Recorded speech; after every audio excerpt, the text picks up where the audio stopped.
Yes, students, we are continue with chapter 6 thermodynamics spontaneous process. Spontaneous process, these are those processes which cannot be only reversed by some external agency. It take place by themselves or take place by initiation. Themselves means when the water flow from a hill, it is a spontaneous process. Cooling down of a cup of tea in a room, it is a spontaneous process. And take place on initiation. On initiation means initiated by ignition or heat. For example, lighting of candle, burning of eggs, it is initiated by ignition. And when we heated calcium carbonate, it gives calcium oxide and carbon dioxide, it is also initiated by heat. These are spontaneous process. Yes, students. For example, we take a two beaker. Particles present in a beaker and particles present in a B beaker. When we take particles from A, then we know that these are the particles from beaker A. And when we take from beaker B, then we also know that these are the particles of beaker B.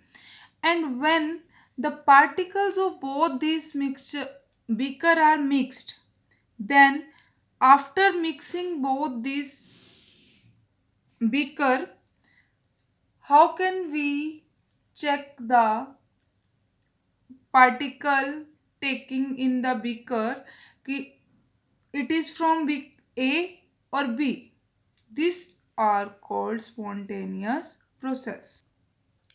And the force which is responsible for the spontaneity of a process is called driving force. Now, entropy and spontaneity. What do you mean by entropy? It is the measure of the degree of randomness or disorder in the system. It is called entropy and it is denoted by S. Whenever heat is added to the system, molecular motion increases and randomness increases, then entropy increases. If heat added to a system at lower temperature, it causes greater randomness when system of heat is added but at high temperature. Low temperature heat added, greater randomness. So greater entropy. So from this, delta S is inversely proportional to temperature. For a reversible process, Q reversible upon में T. Delta S is a state function. It is independent of path. For a spontaneous process, delta S total. You know, universe is system plus surrounding. So change in entropy, total change in entropy is sum of system and change in entropy of system and change in entropy of surrounding. It is always greater than 0 for spontaneous process. For equilibrium process, delta S is equals to 0. For reversible and irreversible expansion for an ideal gas, under isothermal condition, delta U is equals to 0. But delta S total is not equals to 0 for an irreversible process. Yes, students, now Gibbs energy and spontaneity. In most of chemical reactions, there are change in both enthalpy and entropy. And from discussion in previous section, we clear that neither decrease in enthalpy nor decrease in entropy alone. So, can determine the direction of spontaneous change. So, now we will discuss a new thermodynamic quantity. It is called Gibbs energy, which is denoted by G, and G is equals to H minus Ts. Here H is enthalpy and S is entropy. T is temperature. Delta G, change in Gibbs energy of system, is equals to change in enthalpy of system. And here is 2. What is this? Here temperature is same and change in enthalpy of system, sorry, entropy of system, minus change in temperature. But at constant temperature, delta D is equals to 0. So, delta G is equals to delta H minus T delta S. And this equation is called Gibbs energy equation, or we can say that Gibbs-Helmholtz equation. Now, let us consider how delta G is related to reaction spontaneity. Yes, students, you know that delta S total is equals to delta S system plus surrounding. If a system is in thermal equilibrium, thermodynamic equilibrium with surrounding, then temperature of surrounding is same as that of system, and increase in enthalpy of surrounding, decrease in enthalpy of a system. So students, you know that delta S surrounding is equals to delta S surrounding by T, increase in enthalpy of surrounding and decrease in enthalpy of system. So minus delta H system by T, and delta S total is system plus surrounding, system as it is plus surrounding, we can put that minus delta H system by T.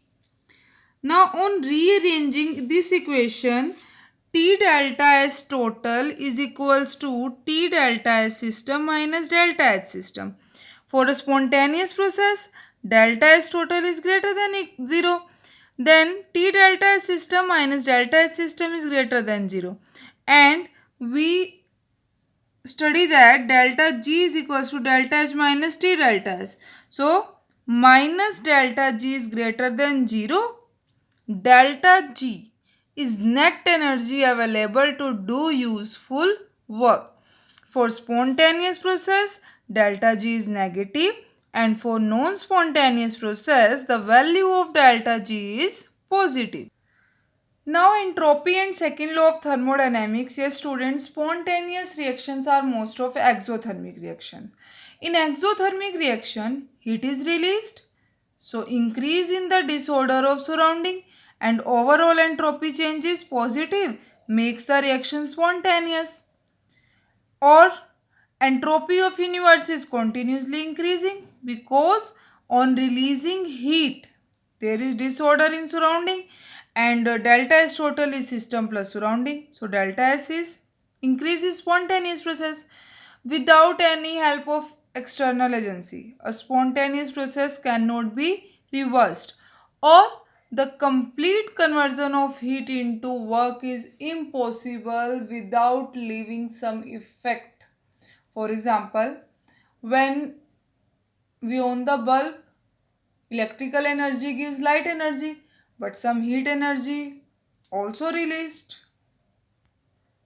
Now, last topic is absolute entropy and third law of thermodynamics.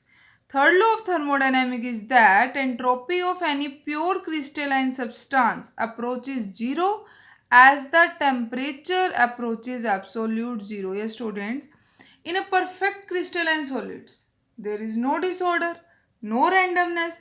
So, entropy of any pure crystalline substance approaches zero, but at the temperature also absolute zero. Yes, students, at absolute zero, a perfectly crystalline solid has perfect order of particles, so there is no disorder.